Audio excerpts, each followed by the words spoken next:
We've certainly had some crazy weather in the last 24 hours as we celebrate Earth Day today. The National Weather Service will be in Kent today to determine if there was a tornado there. Meteorologist Mark Dixon is here now with a look at some of the damage and exactly what the NWS is going to be looking for. Mark? Hey there, Carrie. Yeah, this is customary after a storm moves through, especially one that has a tornado warning attached to it. And when there's damage produced from it, the National Weather Service will go out and determine from that damage what type of storm, if it was a rotating wind or a straight line wind that led to that damage. So I want to show you some of that damage from Kent. This was from yesterday. You can see some trees snapped as well as utility poles, leading to 60% of the town at the time being without power. So that was yesterday, and then today our Eyewitness News crews have been back in Kent, and certainly the Route 7 corridor was an area that was hardest hit yesterday. And there you can see again some of the utility poles still in need of some fixing. And again, the National Weather Service is out today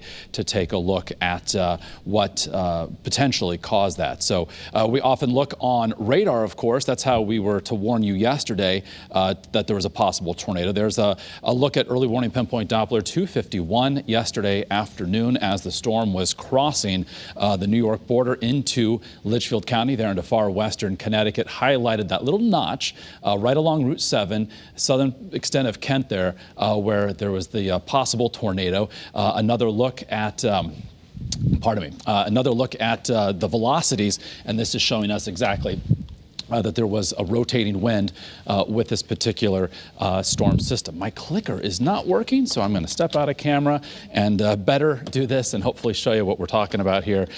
So here we go. Again, looking for that those brighter greens and reds to match up, and this is a look at the velocity. So scanning within the storm, looking at the wind, indeed showing the rotation right over Kent there along Route 7. So the Weather Service will be looking at the damage. If, for instance, all of the, say, snapped trees are all laying in one direction, that would indicate straight line wind, as opposed to perhaps crisscrossing kind of direction of those fallen branches. That would lead to more of